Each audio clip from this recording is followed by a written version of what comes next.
One of the things that we suggest to our clients is once you get through your 2-year heating and air conditioning warranty is that you get on a service contract.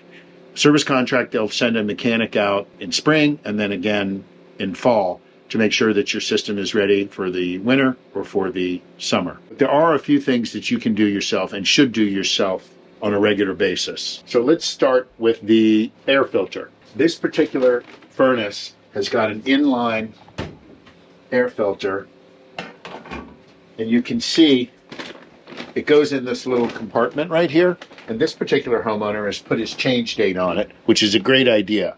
These are generally good, I believe 90 days, but you simply slide it in and then replace the cover.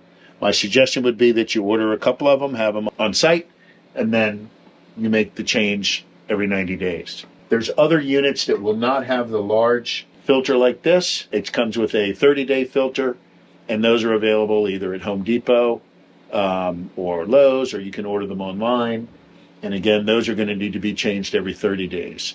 If you're living in a new home, you're going to need to change that filter frequently in the first year or so, as a lot of the dust and so forth is getting pulled out of the house.